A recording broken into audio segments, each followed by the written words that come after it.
You are being reborn every single moment. But are you aware of it? Chapter 1. A moment is a lifetime. What if the story of life and death we've grown up with, one birth, one death, and everything in between, isn't the whole truth? What if, beneath the surface of what we call ordinary life, there is another rhythm at play? A rhythm too subtle to catch unless we quiet down, soften our gaze, and feel into the present moment? Let's pause and really consider something. Could it be that you've already died hundreds, maybe thousands, of times today? Not in some poetic or exaggerated way, but in the most literal sense that Buddhist insight offers? The traditional narrative tells us life is a linear journey. You are born, you live, and eventually, you die.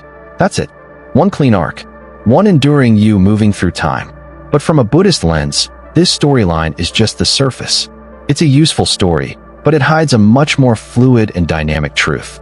In reality, according to the Buddha's insight, we're not a single fixed being flowing through time. We are time. Or more accurately, we are the flickering edge of change itself. Think of a movie playing on screen. It seems like a seamless stream of motion. But in truth, it's a rapid series of still images, flashing one after another, each disappearing before the next arrives. Our minds stitch them together into what we call movement. Continuity. A story. In much the same way, our sense of self, our identity, our feelings, our thoughts appear solid. But look closer. Underneath, they are changing moment by moment. Each thought arises, fades, and is replaced. Each sensation appears, intensifies, then dissolves. Now try something very simple. Bring your attention to your breath. Feel the inhale. Feel the exhale. Notice the pause in between. Now ask yourself, is the you who inhaled the same as the you who is exhaling now? It's a strange question, maybe even an unsettling one. But if you really sit with it, you'll begin to glimpse something profound. Each breath contains a kind of death, a tiny dissolution, a letting go of oneself for another to emerge. This perspective doesn't deny the more familiar idea of reincarnation across lifetimes, what Buddhism calls padisandhi, or conventional rebirth. That remains a core part of the Buddhist cosmology. But what we're exploring here is something else, something much more immediate and accessible. It's rebirth within life itself, within this very breath, within this very second. The Buddha called attention to this reality not to confuse us, but to awaken us. He wasn't merely speaking as a spiritual teacher, but as someone who had observed existence more closely than most ever will. He saw that everything that we cling to as mine or me is already dissolving even as we try to hold it. And paradoxically, this recognition isn't cause for despair, it's the foundation of liberation. Because if we are always changing, then we are never stuck. No version of you is final. No mood, no identity, no belief has to be permanent. That sadness, it too will pass. That anger, already fading. That anxiety, just another moment waiting to transform. But transformation doesn't always wait for permission. It's already happening. The question is, are we aware of it? Are we participating in the rebirths happening every instant? Or are we sleepwalking through them, believing in the illusion of continuity? To live without noticing this stream of arising and passing is to live half asleep. It's like staring at a river and thinking the water is still. But when we truly see, when we recognize that nothing about us remains the same from one breath to the next, a different kind of life opens up. It's a life not defined by the past, not trapped by habit, but alive, awake, available. This way of seeing invites a radical kind of freedom. It says, you don't need to wait for the end of your life to be reborn. You're being reborn now, and now, and now. The Buddha offered this truth not as a theory, but as a path, a door, an invitation to enter into a relationship with life that is more intimate, more present, and more forgiving. After all, if you're always changing, then you're never fully defined by your worst moments. You can always begin again. Perhaps that's the real gift of seeing each moment as a lifetime. We become softer with ourselves, more forgiving of others, more open to growth, and more courageous in letting go. What would your day look like if you knew that each second was a chance to start over? Would you carry your anger so tightly? Would you rehearse your regrets so endlessly? Or would you meet this breath, this heartbeat, this step, as a beginning? Because the truth is, it is. You are not who you were 5 minutes ago. You are not even who you were when you began reading this chapter. You have already died, and you have already been reborn. The question is, who will you choose to become in this next breath? Chapter 2. The self you think you are never stays. We speak of ourselves as though we are one thing. We say, I am angry, I am tired, I am this kind of person. And in doing so, we create the illusion of a fixed identity, something solid, consistent, unchanging. But have you ever stopped to ask, who is this I that you keep referring to? Where is it? What shape does it take? It's such a simple question, and yet, when you really investigate it, it becomes slippery, almost impossible to pin down. Most of us carry around a deep belief that we are a single self, a permanent me traveling through the years. We feel like a captain at the helm of a ship, charting a course through life. Through storms and sunrises, we imagine this captain remains the same, making decisions, remembering the past, anticipating the future. But what if that captain is just a story? Imagine this. You find an old photo of yourself from 10 years ago. You look into those eyes, and something in you says, that was me. But was it? Your face has changed. Your thoughts have changed. Your beliefs, your memories, your feelings, your habits, nearly everything that makes up your inner and outer world has shifted. So who exactly is constant here? This isn't a trick of language. It's an invitation to recognize the fluid nature of the self, a nature the Buddha saw clearly more than 2,500 years ago. According to Buddhist psychology, what we call the self is not a single thing. It's more like a bundle, 5 ever-changing processes called the 5 aggregates, skandhas in Sanskrit. Form, the physical body. Feeling, sensations that are pleasant, unpleasant, or neutral.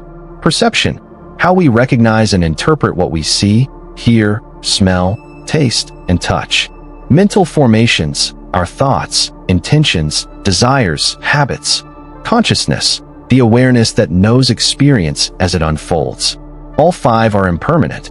All 5 are constantly arising and fading. And yet, when they momentarily combine in certain ways, we call that pattern me. But the moment we try to freeze it, to hold on to that version of ourselves, it begins to change again. It's like trying to hold on to water with your hands. The tighter you grip, the faster it slips away. There's a classic thought experiment in Western philosophy called the ship of Theseus. If you replace every single wooden plank on a ship over time, is it still the same ship? Now consider your own body.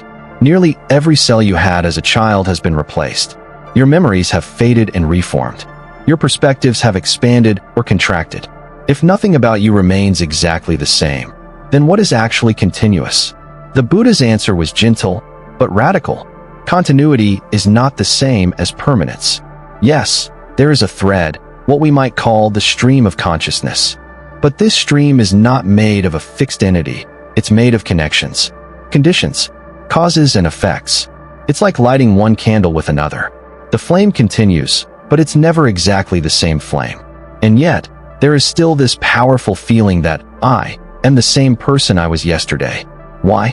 Because the mind clings to familiarity. Because memory is stitched into patterns. Because language tells us to say, I, even when the truth is far more subtle. This doesn't mean you don't exist. It doesn't mean there is no self at all. Rather, it means the self you experience is more like a process than a possession. More like a river than a statue. More like a dance than a dancer. This understanding isn't meant to erase you. It's meant to free you. Because if you are not a fixed thing, then you don't have to be trapped in old roles, old wounds, old habits. If you are not one rigid identity, you can become more flexible, more compassionate, more alive. You can let go of the version of yourself that is stuck in shame. You can release the identity that says, I always mess up, or I'll never change. Because the truth is, you are already changing. Right now, even as you read this, your brain is rewiring. Your cells are shifting. Your thoughts are passing through like birds flying across an open sky. When you understand this, not just as a theory, but as a living truth, you begin to treat yourself differently. You begin to treat others differently too. You stop expecting people to always act the same. You stop freezing them in time with your expectations. You begin to allow for growth, for rebirth, in everyone you meet. And perhaps most importantly, you stop fearing your own evolution. You stop resisting the waves of change, and instead, you learn to surf them. The self you think you are will not last. But that's not a tragedy. That's the opening. That's the freedom. To choose. To heal. To be born again. Not someday, but now. Chapter 3. Each thought, a death. Each breath, a rebirth. Pause for a moment and observe what your mind is doing right now. Perhaps you were focused a second ago. Now maybe you're distracted. Or perhaps curious. Or a little sleepy. Now you're aware of your breath. Now you're not. A thought arises. A memory follows. A judgment sneaks in. Then they're gone. Have you noticed? You didn't remain the same for even a full minute. This is not a flaw in your design. This is the design. We are not solid statues carved from stone. We are motion pictures made of flickering frames. Just as a movie appears to flow smoothly across a screen, though it's really thousands of still images flashing rapidly, so too does the mind create the illusion of a continuous you. In reality, there is no single, stable observer watching the film of life. The observer itself changes, frame by frame. Each thought, each sensation, each feeling is a momentary visitor, a spark that flares, glows, and fades. The Buddha described this with remarkable clarity. All conditioned things arise and pass away. This includes every sensation in your body, every ripple of emotion, every flicker of thought. Let's take an everyday example. You feel irritation arise. Maybe someone said something rude, or traffic is slow. That irritation is not you. It's a temporary mental state conditioned by external triggers and internal tendencies. It flares up, colors your experience, and then begins to fade. But what happens next is important. Do you fuel that irritation with stories, judgments, and mental rehearsals of what you should have said? If so, the next you that arises may be more tense, more closed, more reactive. Or do you pause, take a breath, and allow it to pass? In that case, the next you might emerge softer, more grounded, more free. This is the subtle rhythm of momentary death and rebirth. It's not poetic exaggeration. It's psychological reality. Every time a state ends and another arises, a version of you dissolves and another appears. And if this is so, if we are constantly dying and being reborn, then we are not stuck with anything. We are never more than a moment away from becoming something new. This realization is both humbling and empowering. Humbling, because it reminds us how little control we have over the stream of experiences. Empowering, because it shows us that we can influence the direction of that stream. What you water in one moment becomes the garden of the next. Consider this. You're focused on your work. A notification pops up. Suddenly, your attention is elsewhere. You feel curiosity, then distraction. You scroll, laugh, then feel guilt for wasting time. The focused mind has died. The distracted mind was born. Now regret arises. Then resolve. In just a few seconds, you've been multiple people. We live in this flux, but rarely see it. We imagine we're one consistent personality, but that's a mirage created by memory and habit. When you start to watch more carefully, life stops feeling like a single storyline. It begins to feel more like a symphony of vanishing notes, each appearing briefly, then dissolving into silence. In this dance of appearing and vanishing, there's a hidden doorway. And that doorway is freedom. Because if thoughts arise and pass, then you don't have to identify with them. If emotions come and go, then you don't have to be trapped by them. If identities are born and die every moment, then you can choose who you become next. This is not about faking or forcing. It's about tuning into what's already true. You are never fixed. In Taoist philosophy, they speak of the Tao as a river, constantly flowing, never graspable. It doesn't resist the rocks or try to change the terrain. It simply moves, shapes, and becomes. Buddhism echoes this. The mind is like a river. You can dip your hand in the same spot twice, but it will never touch the same water. Likewise, you can return to the same moment in memory, but the you doing the remembering is not the same as the you who lived it. So what holds it all together? Causality. Continuity through connection. Each moment gives birth to the next, not as an exact replica, but as a seed sprouting from the previous one. Light one candle from another. The new flame is not the old flame, but it wouldn't exist without it. This is the nature of instantaneous rebirth. Not reincarnation across lifetimes, but rebirth right here, within the heartbeat of now. And just like the candle, the energy you pass forward, Through your thoughts, your intentions, your attention will shape what arises next. Each moment is not just a passing second. It's a womb. It holds the potential of 1,000 futures. So what are you birthing with your attention now? Is it anger? Or compassion? Fear? Or courage? Judgment? Or understanding? You don't have to get it perfect. That's the beauty of this truth. Because the you of this moment will vanish anyway. And in the next, you get to begin again. Every breath you take is a funeral. Every breath you take is a birth. The question is not whether you are being reborn. The question is, into what? Chapter 4. Karma in real time, shaping the next you. By now, one truth should be starting to settle deep in your awareness. You are not one fixed person marching through life. You are a process, a rhythm, a wave. Each moment gives rise to a new version of you, and the conditions of that moment shape who that version becomes. So the question is no longer, am I changing? The question is, what is guiding that change? And the answer is as old as the Dharma itself. Karma. In Western pop culture, karma is often misunderstood as some mystical force of justice. Do something bad, and bad things happen. Do something good, and rewards will follow.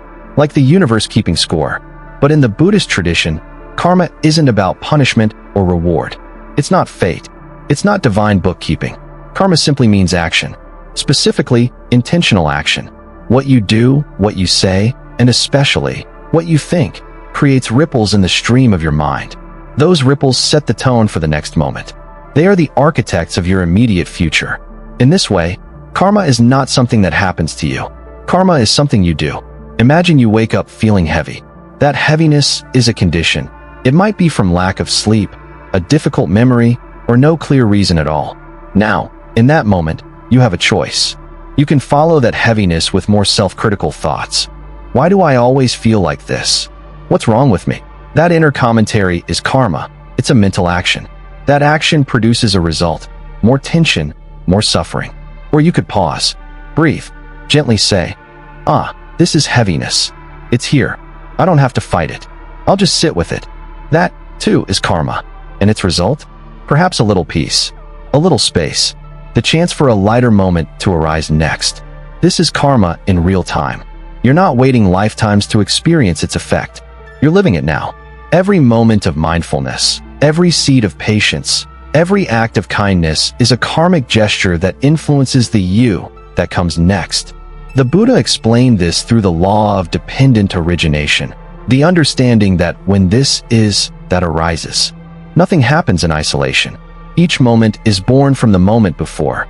And so, when you plant an intentional thought, especially one rooted in wisdom or compassion, you are conditioning the next moment to reflect that. It's not magic. It's cause and effect. Like tending a garden. You don't plant tomatoes and expect oranges. You don't water weeds and hope for roses. Likewise, if you continuously feed anger, judgment, or greed, those qualities will shape the you that appears next. But if you water generosity, mindfulness, and loving kindness, even in the tiniest ways, those seeds begin to blossom. The most empowering part, you don't have to wait for tomorrow to begin again, because every single moment is a new plot of soil, a fresh canvas. Let's return to a simple example. You're in conversation. Someone says something sharp. A reflexive thought arises. How dare they? You feel the heat. That's the beginning of karmic momentum. Now, before words leave your mouth, you have a sacred window, a gap. Will you speak from that reflex? Or will you pause, feel the heat, and respond from a deeper place? This moment of choice is everything. Reacting with anger perpetuates the cycle. It strengthens the identity of me versus them. But responding with calm, perhaps even silence, is a karmic shift. You've just died as the reactive self and been reborn as someone with agency, awareness, and freedom. Karma, then, is not just some invisible system of moral accounting. It is your living relationship to this moment. It's your ability to influence, not control, but influence what comes next. And the ripple of that influence doesn't end with you. One mindful breath might mean you don't yell at your partner, which means they don't carry that anger into their next meeting, which means the person in that meeting feels seen, not attacked, which means they go home and speak more gently to their child. This is karma, too. It's not about control. It's about continuity. One breath, One word, one look, all shaping the next layer of reality, for you and for others. The Buddha said, "You are the owner of your actions, the heir of your actions." This isn't a burden, it's a liberation. It means you are not powerless. Even in the midst of deep pain, even in the grip of old patterns, you still hold the seed of a new beginning. Every new moment is a rebirth, and karma is the sculptor's chisel shaping what that rebirth becomes. So ask yourself now, what thoughts am I planting? What tone is my speech carrying? What actions am I repeating without awareness? These questions aren't meant to create guilt. They're meant to create freedom. Because once you see clearly, you can choose wisely. And once you choose wisely, you can live differently. This is the miracle of karma. It meets you exactly where you are and offers you the power to shape who you become next. Right now, Chapter 5, Mindful Rebirth, Live Fully Heal Now. You are already being reborn. Not someday, not after death. Now, in this moment, and the next, and the next. Once you begin to see this, truly see it, not as an abstract idea, but as the very texture of experience, life changes. It softens, it slows, it opens. Because when each moment is a death and a rebirth, you stop rushing. You stop clinging. You stop sleeping through the seconds of your life, waiting for something more significant to arrive. You realize, this is it. This breath, this thought, this opportunity to begin again. But how do we live this truth? How do we take these subtle insights and translate them into transformation? The answer is both ancient and beautifully simple. Practice. And the gateway practice, the one that opens the door to all the others, is mindfulness. Mindfulness is not about emptying the mind. It's not about perfection. It's about presence. It's about being here, not 5 minutes ago, not 5 days ahead, but now, inside this flickering instant where life is truly unfolding. Try this. Close your eyes and feel one breath. Just one. Feel the air as it enters the nose, cool and soft. Feel the lungs expand, the body shift. Then feel the exhale, the letting go. And in the tiny stillness between breaths, recognize the old moment has died. The new one has arrived. This is rebirth with awareness. When you live mindfully, you begin to notice things you've always missed. The way emotions rise like waves and recede without effort. The way thoughts arrive uninvited and leave just as silently.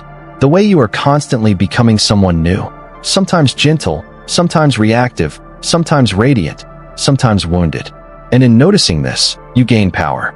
Not the power to control what arises, but the power to choose how you respond.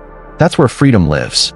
Imagine this. You feel tension rising, a familiar anxiety, a pang of sadness. Your old habit might be to tighten, to distract, to criticize yourself for feeling this way again. But now, you know differently. You take a conscious breath. You name the feeling gently. This is worry. This is fear. And just like that, the moment is transformed. You're no longer entangled in the emotion. You're witnessing its dance. You've died as the self who reacts unconsciously, and been reborn as the self who responds with compassion. This shift doesn't require hours of meditation or perfect discipline. It requires 1 second of awareness, 1 breath of choice. That's the heart of mindful rebirth. But there's more to this path than just noticing. There's also the cultivation of qualities that reshape your inner world. Kindness, forgiveness, patience, courage. Each of these, when practiced with sincerity, becomes a karmic seed. A seed that blossoms into the person you are becoming. For example, try offering loving kindness to yourself. Just whisper silently, "May I be well. May I be safe. May I live with ease." You might feel resistance at first. That's okay. The mind is full of old conditioning. But with each repetition, you soften the soil. You plant something new. And soon, that kindness shows up, not only in your inner voice, but in the way you treat others, the way you handle difficulty, the way you forgive. Because when we're reborn with love in our hearts, we live differently. There's also great power in the practice of letting go. When you see clearly that every moment is fleeting, you stop gripping the past so tightly. You begin to understand, your mistakes do not define you. Your pain is not your identity. The version of you who made that poor decision, who carried that bitterness, who walked that broken road, they are already gone. You are here now, and this you get to choose again. Letting go is not forgetting. It's releasing the illusion of permanence. It's giving yourself the permission to move forward, not as someone broken, but as someone reborn. The Buddha said, "Just as a snake sheds its skin, we must shed our past over and over again." Every moment offers that shedding. Every moment invites that renewal. So what does it look like to live with this wisdom? Not just in meditation, but in the daily tide of ordinary life. It looks like taking a breath before speaking. It looks like pausing before sending that angry message. It looks like choosing to walk, not rush. To listen, not interrupt. To rest when you're tired. To forgive when you're hurt. To see yourself, again and again, as someone worthy of starting over. Because you are. Mindful rebirth doesn't require a perfect life. It requires a courageous one. A life where you are willing to meet each moment as it is, without needing to control it. A life where you are willing to meet yourself, as you are, again and again, with gentleness. A life where healing is not a destination, but a rhythm. A rhythm of dying to the old, and being reborn into the new. And perhaps, this is the most sacred part of the teaching, that you do not have to wait for the end of your life to experience liberation. You can be free now, free from the weight of the past, the illusions of the self, the chains of habit. With each mindful breath, you awaken. With each kind thought, you reshape your world. With each new moment, you are offered a doorway. So take this moment, this breath, this chance, and step through.